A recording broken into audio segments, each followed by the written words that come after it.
Now let's just go. Let's just go and let's talk about not too much about that, but it's a lot of information with these same people, and especially one character, straight buster. You can tell that the person has some type of disorder, and you can listen to the person and the people talk. Yeah, yeah, yeah, yeah, yeah, yeah, yeah, man, I tell you, a nigga, this, a nigga, yeah, and you like, who's really listening to this person? And then people will say, well, he's saying something real. I mean, you gotta listen to it. It's the truth. The truth hurt, and the truth is the truth. Listen, man. If I gave you a fresh, clean glass of lemonade and it has 25% lemon juice, fresh, clean spring water, which is good and great. It got organic, raw sugar. It's great. And then you ready as soon as you drink, you see me spit a loogie in it, and you see the loogie floating on top. And somebody say, whoa, oh no, what are you gonna say if there's one spit droplet in that lemonade? You're not gonna want it. Why are you not gonna want it? Because it's contaminated, man. You can't take no game from nobody who contaminating the game, man. That's just the way it is. And so people mix up and construe things and always add flavor, man. Ain't nobody gonna not give you no bull crap without spitting the loogie in it. When you see something floating around, hey man, well, it's still good. That sound like some shit my granddaddy would say back in the days, man. They from Louisiana. They'll take a roach out the cereal. Man, this cereal's still good. They'll pick the few dead roaches out of the box of cereal. That's their style, though. They was country. So when you meet these country niggas, it's easy for these country niggas to believe other country niggas when they saying shit because it got a little bit of sweetener in it. Or it got a little he and a little nanny boo boo and all this shit in it. They like that. But listen to who they listening to. And even though the person's whole life unfolds negatively, everything they do and say is not applied in their life as something that's positive, that's benefiting nobody, are themselves. They be struggling, their kids be struggling through reading. You don't know how their kids doing. They always talk about doing something for kids, but you don't know how their kids doing. They probably not doing very well. You putting all that time into somebody else's kid, you probably ain't doing, your kid probably ain't a high achiever. You know what I mean? You can look at this person. Number two, like I say, if you have something that's good, then it should reflect in good. You should be doing really, really well in your life. You should be spreading some type of happiness, man. Everything you say and everything you do shouldn't always be negative and conflictive unless you in conflict with yourself. You gotta really be unhappy with yourself in order to always be fighting and going back and forth and arguing and bickering with somebody in particular, but you ain't never got nothing positive. You only got critique for other people and circumstances. And you going through a divorce, you done lost your woman, you this and this and this.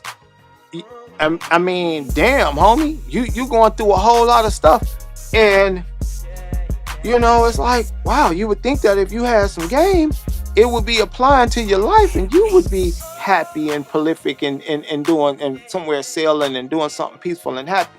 But you're not. So with those things being said, watch out for these false game spitters. You know what I mean? Because if it's a loogie in the Kool-Aid, you don't want it, man. We don't want no Kool-Aid with a loogie in it. We don't want, now especially if it got a turd in it. These niggas out here dropping turds in the water. It's still some good, but it is some good. It ain't no good, okay? If you spit in it, man, if you shit in it, it ain't no good, man. So when somebody tell you something and their whole life don't reflect that, look at this dude, man. He's shooting himself. He in strip clubs.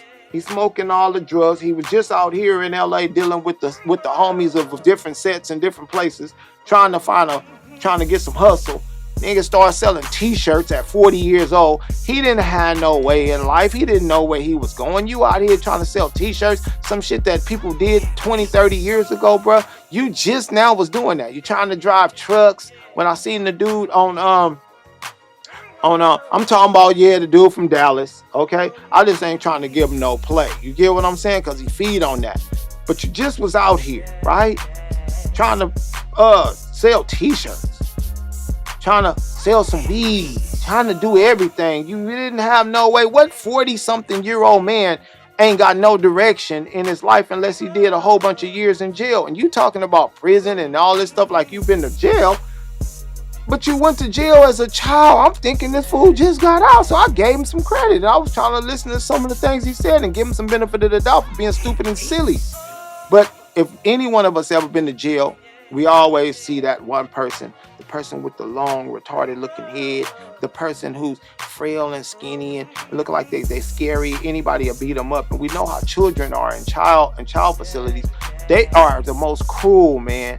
They not gonna respect your so-called intellect and let you be their leader, homie. No nigga in juvenile hall, camp YA, none of that. They don't listen to none of that. And the smarter you are, a lot of them dumb cats that just got muscles, they get upset when you're articulate. I understand that because I went through that. You get what I'm saying? So don't let nobody tell you they just was so smart, they was the leader of everybody and everybody just followed them without them having to get down, without them having the physical ability to defend their own self, their manhood, and their whole dignity. You get what I'm saying? Because when you in them type of dog eat dog gladiator schools, it's about these, it's about this, it's about whatever, ripping them open, biting, whatever you could do. You feel what I'm saying? And if somebody don't know that you physically capable of protecting yourself and your booty and all the things that you stand for, all the rest of that stuff is out the window, homie. You just yip yapping and talking. You're not really about nothing, man. That's why your whole life don't reflect that. You get what I'm saying? And then you're talking about things that you don't even know. You don't even know what other people going through. You need to be out there trying to take care of your own community, trying to solve the impoverished conditions and circumstances in your community that made these things possible for somebody to even bring that mess to your community. Because I'll tell you something. Everybody not that slow. I mean, and no disrespect to Texas, North Carolina, nowhere else where gangs from LA or ever have been, but everybody not that slow. Let's take Oakland, for example, my second home. I went there as an active gang member. But they roots of blackness and Black Panthers and all that was so deep. And so it's no reason to start nothing out there with these people for no reason. You get what I'm saying? There's no reason to start a conflict in Oakland. So to this very day, unless there's other races, black people didn't come there and start gangs in Oakland. Not because they couldn't have came and fought back and forth, but the center and the home of the whole Black Power movement. Why would you go there with something that's not as strong and historically powerful and positive and push that? So that's why, I didn't push it out there. They respected me and all that stuff, but we was all the same type of people. And what they had to say made a lot of sense as far as black love and unity and stuff like that. Now, the prison politics and all that stuff, when you a kid, you don't know all that because that ain't really going on in the street. And it ain't going on out here. And how many people conflict with people in LA on the internet and all that, man, y'all can come right to LA, live a good life out here, get you a job, and ain't nobody tripping off of what's going on even on the internet, man. Everybody ain't, oh, you from this place, you from Dallas, Texas, oh man, let's get him. Ain't nobody on that trip, man. So all y'all around the world that have a negative ideology, now poverty,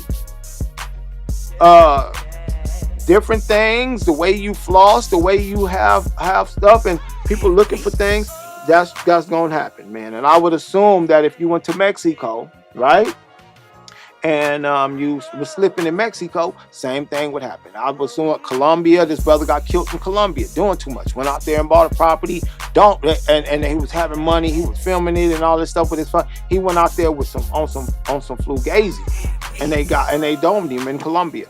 So don't think that nothing is exclusive to nowhere. Look at what just happened recently in Houston, and Houston was criticizing, and Chicago was criticizing LA, Houston, Texas, Dallas, everybody was talking about LA, and then now we looking at everybody is dealing with the same problem. So listen, don't take some of these people's stuff for reality because it sound a little sweet, because it got a little real lemon in it, to bring it, make it a little tart. It got a nice little blend. When you find out, man, that it's a loogie in the lemonade, it's a loogie in the Kool-Aid, or it's a turd in it, it ain't no good, homie.